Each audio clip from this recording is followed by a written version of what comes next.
Shalom, sahabat Bible Study Online CK7 yang Tuhan Yesus kasihi. Tanpa terasa, kita sudah masuk ke dalam bahasan kitab yang baru, yaitu Daniel. Dan saya berdoa biarlah kiranya pemahaman kita yang semakin baik terhadap firman Tuhan ini mendorong kita untuk terus mencintai, mentaati, dan memberitakan firman ini kepada orang-orang sekitar kita. Saya juga mengajak saudara-saudara sekalian, bila saudara sungguh diberkati dengan program ini, jangan takut untuk menyampaikan kepada teman, membagikan, mendukung program ini supaya terus berjalan dengan baik dan semakin lama semakin dinikmati oleh banyak orang sehingga firman Tuhan dinyatakan semakin luas. Untuk itu, saya mau mengajak kita untuk mempersiapkan hati dan pikiran kita, menyembah Tuhan, membangun keintiman dengan Tuhan Yesus, dan kita bersyukur untuk anugerahnya yang melimpah dalam hidup kita. Kami bersyukur Bapa bahwa Tuhan Engkau adalah anugerah yang sangat ajaib. Anugerah-Mu itu yang membuat hidup kami berubah. Anugerah-Mu yang membuat firman-Mu itu mampu kami lakukan. Dan kami berdoa biarlah kiranya hari ini Engkau sendiri juga menyatakan kehendak-Mu yang sempurna dalam hidup kami. Dan kami diberi kekuatan untuk melakukannya. Terpujilah Engkau Tuhan. Kami mengasihi Engkau Yesus. Kami mengasihi Engkau firman yang hidup ini. Haleluya. Oh Tuhan, Kau sungguh besar, karya-Mu sungguh ajaib. Tiada hentinya ku mengagumi, sungguh Kau ajaib. Tuhan, Kau sungguh besar, karya-Mu sungguh ajaib. Tiada hentinya ku mengagumi, sungguh Kau ajaib. Ku mau selalu bersyukur kepadamu Tuhan, anugerah-Mu mempesonaku. Selalu dan selalu Kau angkat hatiku, Kau membuatku berharga di mata-Mu.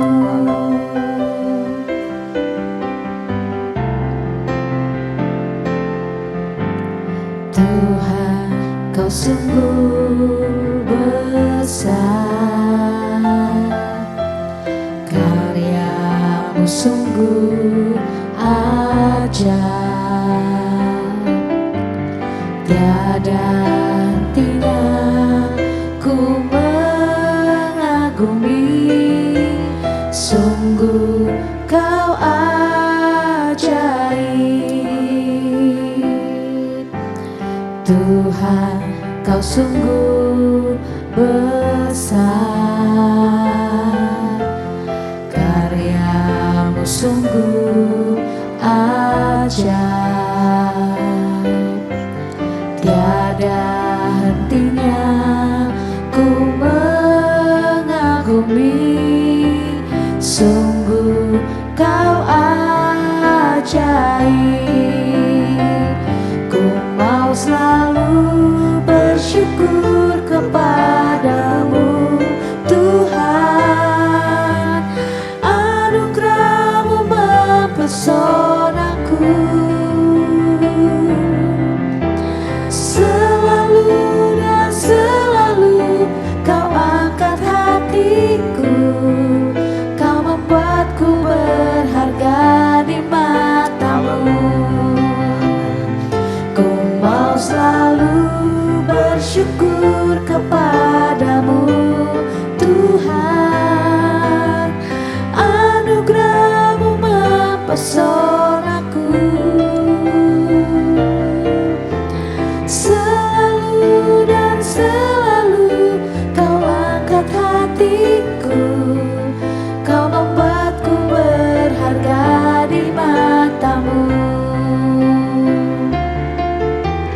Selalu dan selalu kau angkat hatiku, kau membuatku berharga di matamu. Selalu dan selalu kau angkat hatiku, kau membuatku berharga di matamu. Haleluya, terima kasih Yesus. Kami punyalah seperti Kau Yesus. Sungguh besar Yesus, sungguh wajah. Haleluya.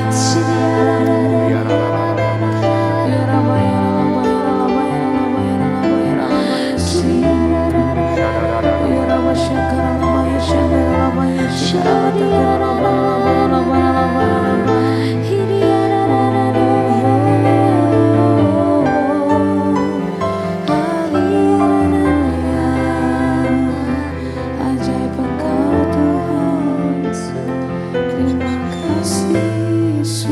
Praise you Lord. Hallelujah.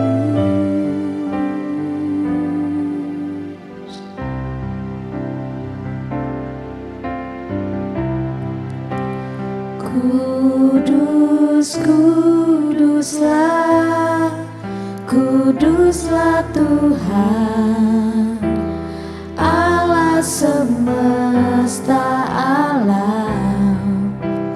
Kudus, kuduslah, kuduslah Tuhan, surga bumi menyembah.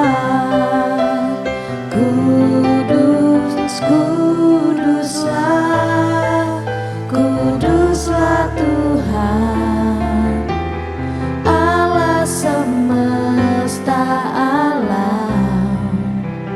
Kudus, kuduslah, kuduslah Tuhan, surga bumi menyembah.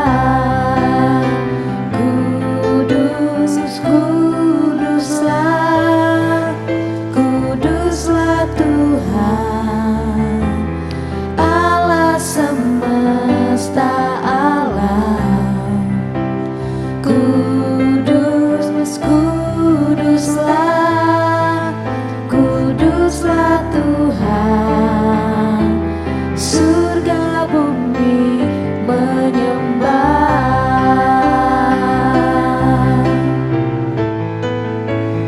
Kudus, kuduslah, kuduslah Tuhan, Allah semesta alam.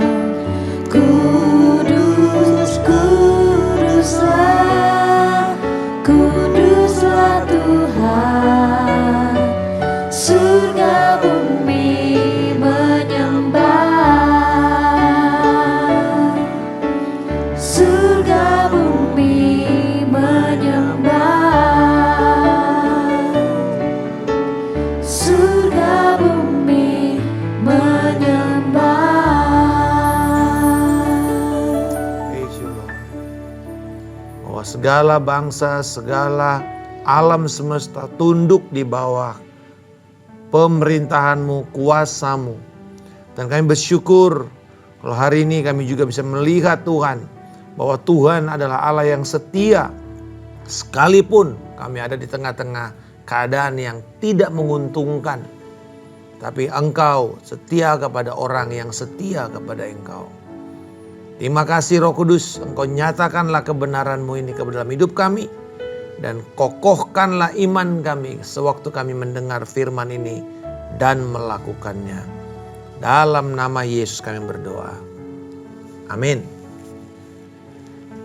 Sahabat Bible Study Online CK7 yang Tuhan Yesus kasihi, kitab Daniel itu berjenis atau bergenre kitab nabi.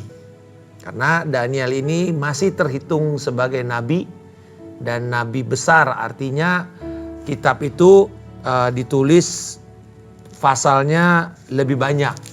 Ya, kita tahu bahwa nabi-nabi kecil itu bukan karena mereka kurang urapan, bukan, tapi karena tulisannya singkat. Sedangkan Daniel ini masih tergolong nabi besar seperti Yeremia, Yeskiel yang tulisannya di atas 30-an pasal ya. 40, 46, 48 dan Daniel masih 11. Jadi terhitung masih di dalam nabi besar. Yang kedua bahwa dia punya genre yang sifatnya apokaliptik. Apa itu apokaliptik? Itu adalah tentang berita atau pesan akhir zaman. Dan kita tahu salah satu teologi sistematika di dalam kekristenan itu mempelajari tentang doktrin akhir zaman atau kita kenal sebagai eskatologi, yaitu doktrin atau pengajaran tentang masa atau zaman akhir. Dan apokaliptik itu karena di situ ada gambaran tentang pemusnahan, tentang keadaan bumi yang baru dan yang lama sudah hancur. Adapun tulisan kitab Daniel ini memiliki tujuan. Bapak Ibu, kalau kita membaca Alkitab, kita harus laras dengan tujuan daripada penulisan. Supaya kita tahu maksud daripada penulis awal ini apa. Kenapa dia menuliskan ini? Apa maksudnya? Jadi bukan kita mereka-rekam kepada keinginan kita. Itu caranya kita membaca dan memahami serta menafsir nantinya. Ada 4 tujuan penulisan dari Daniel. Yang pertama, bahwa kitab Daniel ini menjelaskan seperti apakah gambaran dedikasi yang sejati kepada Allah. Bagaimanakah kita melihat orang yang mengatakan, oh dia adalah orang yang setia. Seperti apa orang yang berdedikasi kepada Tuhan itu? Apakah yang Tuhan akan lakukan kepada orang yang taat dan setia kepada Tuhan? Nah itu kitab Daniel tuh menjelaskan itu nanti. Jadi kita lihat, oh ini loh yang namanya orang berdedikasi kepada Tuhan itu begini.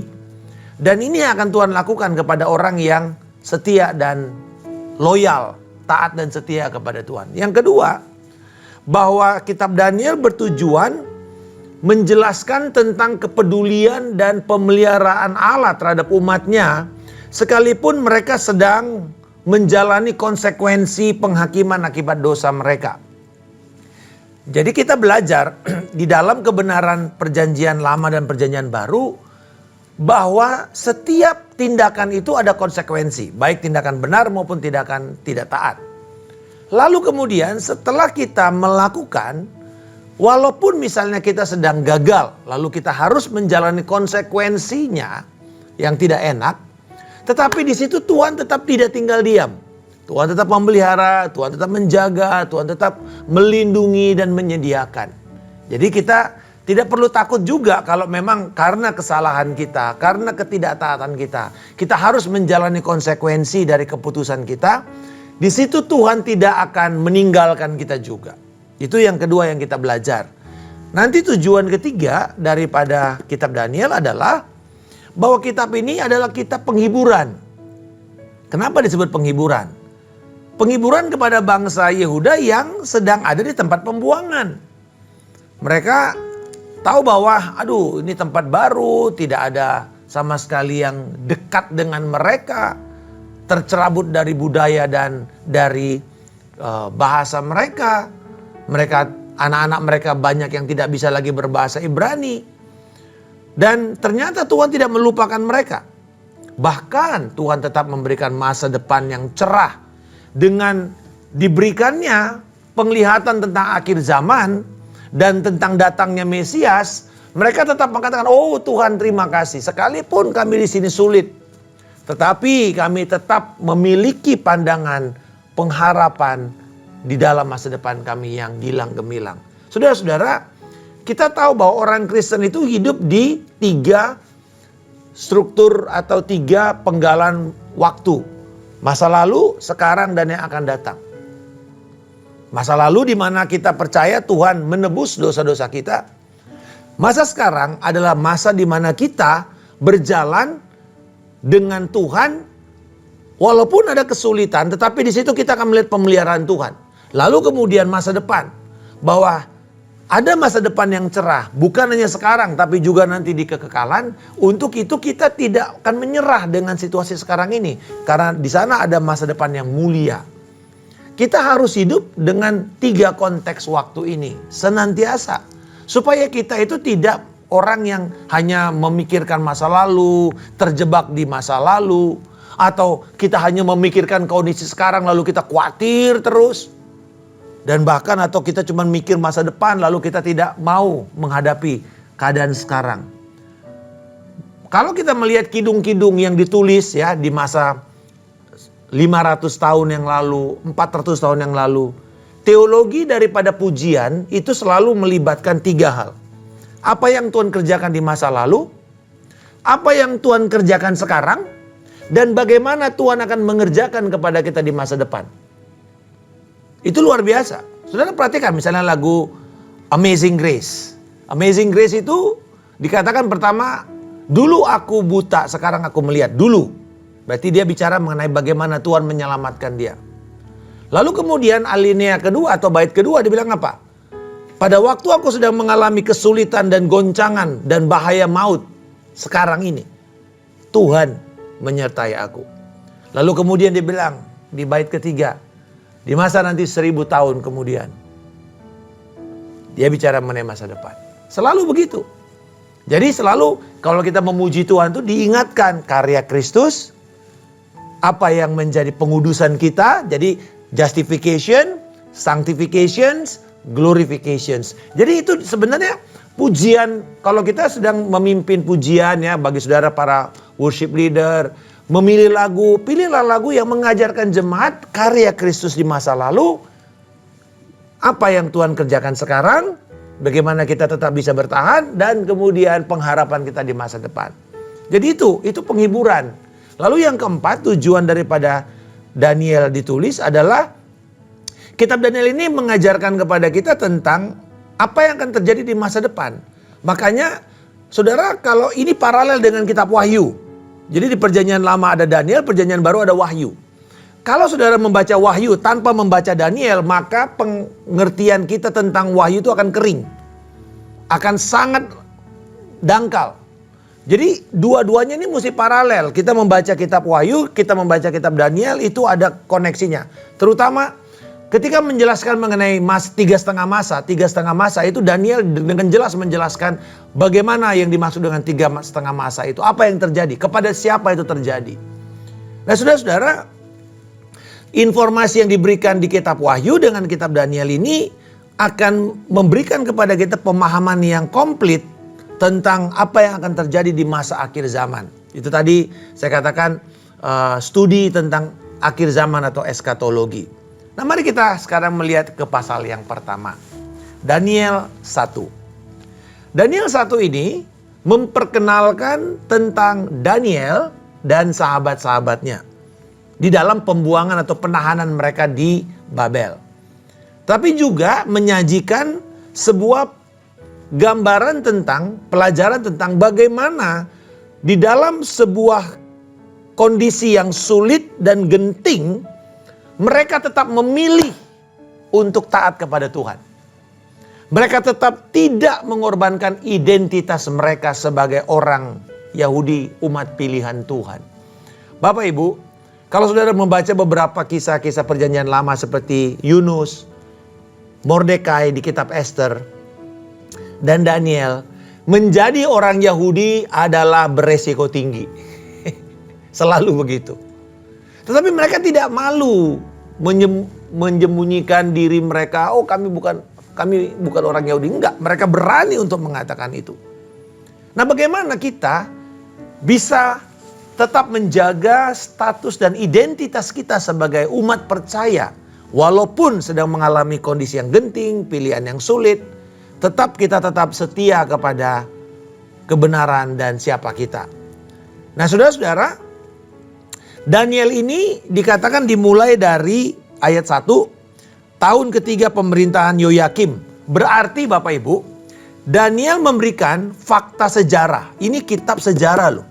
Ini betul terjadi ini, bukan buat-buatan, bukan legenda. Enggak, ini kitab sejarah. Karena pada tahun ketiga pemerintahan Yoyakim itu adalah tahun 605 sebelum Masehi. Di 2 Raja-Raja 23, 28 sampai 37 dikatakan Yoyakim mulai memerintah Yehuda tahun 609 sebelum Masehi. Jadi kalau tahun ketiga berarti kan kita kurang, nah itu dapatnya 605. Di pasal pertama ini selain menjelaskan tentang siapa Daniel dan teman-temannya, juga bagaimana mereka mendapatkan pujian, mendapatkan berkat atas keputusan yang mereka buat, pilihan yang mereka buat. Di pasal pertama dan pasal kedua kita melihat nanti bagaimana mereka ternyata di sana itu menghadapi kondisi hidup mati. Dan ternyata Tuhan menghargai ketaatan mereka dan memberkati mereka. Setting daripada pasal 1 ini adalah Raja Nebukadnezar itu menyerang Yerusalem di ayat 1 dan 2. Dan ini selaras dengan Yeremia 46 ayat yang kedua. Lalu di ayat yang kedua menjelaskan bahwa Tuhanlah yang menjadi penggerak dan menyebabkan Babel itu menang dalam menghancurkan Yerusalem. Dikatakan Tuhan menyerahkan Yoyakim. Jadi bukan karena Raja Nebukadnezar hebat, bukan. Tuhan berkehendak. Kenapa? Sederhana. Kita tahu di dalam kitab Yeskiel, kita tahu dalam kitab Yeremia bahwa alasan Tuhan menghakimi Yerusalem karena mereka sudah menyembah berhala, mereka sudah mengotori bait suci, mereka sudah berzina dengan tidak menjadi setia kepada Tuhan Allah Israel. Ayat yang ketiga sampai 7 adalah memperkenalkan siapa itu Daniel, Hananya, Mishael dan Azaria. Mereka dididik tujuannya untuk menjadi pejabat di Babelonia. Usia mereka kira-kira pada waktu itu 14-15 tahun. Sangat belia sekali ya, remaja. Dan tujuannya mereka masuk ke dalam sekolah tinggi pemerintahan Babel ini supaya mereka menjadi birokrat nantinya. Diajar bahasa-bahasa asing, mereka diajar banyak sastra sehingga mereka bisa memerintah dunia. Karena pada waktu itu Babel adalah penguasa dunia. Jadi mereka ini memimpin menjadi penguasa dari wilayah India all the way sampai ke Persia. Dan mereka mendapatkan kepala sekolahnya lah ya, namanya Aspenas. Diberi tanggung jawab untuk mengawasi mereka dan diberi makan dari pelaburan atau dari santapan menu raja setiap hari. Wah, ini luar biasa ya, makanan enak terus ini. Dari raja soalnya. Dan mereka mendapatkan nama yang sebenarnya, nah ini yang sering kali bahayanya orang Kristen gak sadar. Mereka sebutkan Sadrak, Mesak, Abednego. Itu nama dewa. Itu bukan nama orang Yahudi. Bapak Ibu, dunia akan berusaha mengubah identitas anak-anak kita. Caranya gampang. Identitas dirubah dengan nama, dengan gelar, dengan status. Mari kita lihat. Daniel artinya Elohim adalah hakimku. Elohim adalah keadilanku. Diubah menjadi apa? Beltasasar. Artinya Bel adalah pelindung kehidupan. Bel ini adalah raja atau dewa tertinggi daripada orang Babel. Makanya Babel itu ada unsur dewa Bel di sana. Yang kedua Hanaya. Hanaya itu artinya Yahweh menunjukkan kasih karunia. Jadi di dalam nama-namanya orang Yahudi selalu ada unsur kalau nggak El, Ya. Kenapa? Karena ini adalah unsur Allah yang ada di dalam hidup mereka. Jadi mereka selalu membawa Tuhan di dalam hidup mereka dengan nama yang mereka panggil setiap hari. Dan ternyata itu dirubah. Hanaya menjadi Sadrak. Sadrak itu artinya abdi dari Ako atau Marduk. Ini salah satu dewa yang menerima bayi-bayi itu dibakar di dalam perutnya Marduk. Lalu Mishael artinya siapakah yang seperti Elohim? Ini kan sebuah pemberitaan Injil sebenarnya. Siapakah seperti Allah kita? Berubah menjadi Mesak. Mesak itu artinya bayangan pangeran. Azaria artinya Yahweh menolong. Menjadi Abednego, hambanya Nebo. Nebo itu dewa hikmat. Nah, raja-raja Babel kadang-kadang memakai nama Nebo kan, Nebukadnezar, Nebopolasar. Ini menurut dewa yang mereka sembah. Nah, mereka ini menolak mencemarkan diri mereka dengan makan dari santapan raja. Karena dua alasan. Satu, makanan dan daging yang biasanya dikasih itu adalah yang tidak diproses menurut hukum Taurat atau kita sebut sebagai hukum kosher atau hukum makanan, hukum halal di dalam hukum Taurat. Sampai sekarang bangsa Israel masih menerapkan kosher di dalam segala jenis makanan, segala jenis proses. Ya, tidak boleh makan tertentu di dalam Imamat 11 itu jelas adalah makanan yang tidak kosher. Nah, tentu orang Babel tidak peduli. Mereka makan makanan apa saja dan cara prosesnya pun tidak harus mengikuti hukum Taurat karena kan mereka bukan orang Israel. Jadi kepada bangsa Israel dengan makan-makan begini mereka sudah mencemarkan hidup mereka. Yang kedua, umumnya makanan yang dipersembahkan kepada raja itu didahului dengan dipersembahkan dulu sebagai sesajen kepada dewa mereka. Nah, kebanyakan beberapa budaya-budaya atau kepercayaan-kepercayaan timur ya, mereka masih melakukan begini di dalam perayaan-perayaan tertentu. Misalnya makanan dari meja persembahan lalu dimakan bersama-sama. Jadi dewanya dulu atau arwahnya dulu, leluhurnya dulu dikasih makan, baru kita makan sama-sama. Seringkali begitu. Ya, dipersembahkan dulu kepada nenek moyang, baru kemudian kita makan di kuburan sama-sama.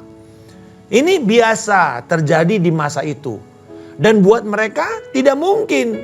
Mereka apa yang menjadi milik Tuhan mereka bahkan tidak boleh makan. Kita tahu itu dalam peraturan hukum makanan. Apa yang dipersembahkan kepada Tuhan lewat para imam itu tidak boleh dimakan.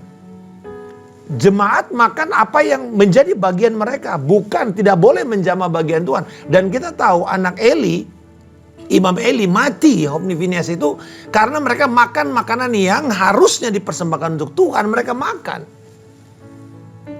Nah, mereka dipaksa, Babel ini memaksa Daniel, Misael, Azaria dan Hanaya untuk tunduk kepada ilah-ilah Babel. Dan inilah alasan mereka memutuskan datang kepada Aspenas dan mengatakan, "Pak, boleh nggak kita cuma dikasih makan sayur dan buah saja?" Wah, repot ini. Nanti kalau kamu kurus gimana? Kalau kamu sakit-sakitan nanti saya yang kena, saya yang akan dibunuh sama raja. Jadi keputusan mereka ini bukan hanya membahayakan diri mereka, tapi juga membahayakan orang lain. Tentu ya makanan raja ya pasti menarik selera lah. Tetapi mereka lebih mentaati Tuhan daripada ancaman untuk dibunuh. Anak-anak muda seperti ini, mereka lebih memikirkan Tuhan daripada sekedar selera atau keinginan mereka. Setelah 10 hari, ujian itu dilewati. Hasilnya luar biasa. Alkitab jelas mengatakan bahwa ayat 15, 10 hari kemudian ternyata perawakan mereka lebih baik. Dan mereka kelihatannya lebih gemuk daripada semua pemuda yang telah makan dari santapan raja. Makan sayur tapi gemuk, saudara. Orang biasanya makan daging gemuk. Tapi ini makan sayur gemuk, makan buah gemuk. Ada orang mengatakan, "Allah Pak, gajah juga makan sayuran gemuk Pak," gitu ya. Bukan. Artinya begini saudara, ini memperlihatkan sebuah kontras. Dan Alkitab memakai kata gemuk loh, betul. Fatter, mereka lebih gemuk daripada yang lain. Artinya mereka perawakannya jauh lebih baik, jauh lebih sehat, jauh lebih segar daripada makan makanan yang dari raja. Dengan kata lain, Tuhan yang memberkati mereka dengan kesehatan itu. Ini bukan berarti Bapak Ibu lalu sekarang berubah menjadi makan vegan gitu ya. Jadi vegan gitu loh. Bukan. Kita mengerti tadi alasan mereka menolak untuk tidak makan dari santapan raja. Karena masalah rohani. Itu masalahnya. Jadi bukan masalah mana lebih baik. Bukan. Mana yang berkenan kepada Allah. Nah, sebagai upah dari ketaatan mereka kepada Tuhan ini, Allah memberkati mereka. 4 pemuda Ibrani ini diberkati dengan apa saudara? Hikmat, kepandaian, Dikatakan berbagai sastra dan hikmat mereka kuasai. Juga bahkan untuk Daniel khususnya mendapatkan pengertian tentang berbagai macam penglihatan dan mimpi. Ini sebabnya Daniel itu tergolong sebagai kitab nabi. Karena penafsir mimpi itu adalah pekerjaan nabi. Dan Daniel ini walaupun dia seorang negarawan, seorang birokrat, pejabat, aparatur sipil di dalam pemerintahan atau kerajaan Babelonia dan Media Persia, tetapi tetap dia adalah seorang hamba Tuhan. Bapak Ibu, apapun profesi kita, status kita pertama, identitas pertama kita adalah kita hamba-hamba Tuhan. Hidup kita haruslah hidup yang berkenan kepada Allah. Jangan saudara bedakan diri saudara dengan hamba Tuhan, pendeta atau pelayan Injil atau pengkhotbah. Itu yang seringkali membuat orang merasa, oh dia hamba Tuhan, dia harus lebih rohani daripada saya. Enggak. Saya suka mengatakan kepada setiap saudara, saudara ini hamba Tuhan. Karena kalau saudara hidup dengan firman Allah, saudara menundukkan diri saudara kepada firman, kita adalah hambanya. Kita pelayan-pelayannya. Jadi jangan bedakan kelas antara hamba Tuhan dengan jemaat biasa. Mereka sadar, Daniel bukan imam, bukan nabi, tapi dia tetap hamba Tuhan di mata Allah. Di dalam ayat 17 sampai dengan 21 dikatakan, satu kali raja panggil mereka, ini kayak ujian gitu. Wah, ujian akhir. Raja datang. Oke, saya kasih kamu persoalan. Saya kasih kamu kasus. Bagaimana jalan keluarnya? Kira-kira begitulah. Ya kayak ujian tesis atau skripsi gitu. Wah, gimana kasusnya begini? Dikatakan bahwa ketika raja meminta nasihat mereka, mereka terbukti 10 kali lebih cerdas. Dari apa dikatakan? Seluruh ahli ilmu gaib, seluruh tukang jampi, seluruh orang-orang yang punya kekuasaan orang pintar. Kalau kita istilahkan sekarang itu orang pintar bukan karena mereka akademisi, tapi karena mereka punya kekuatan rohani. Dikatakan dalam ayat 17 sampai 21, orang-orang anak-anak muda ini jauh lebih hebat. Jadi artinya ini bukan masalah kepintaran intelektual, tapi ini adalah hikmat rohani, Sofia, hikmat ilahi.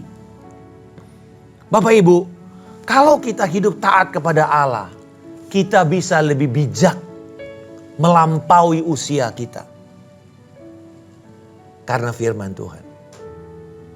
Saudara mungkin tidak perlu harus sekolah sangat tinggi, tapi orang tetap menghormati saudara karena kebijaksanaan saudara. Sebab hidup saudara dipenuhi dengan firman.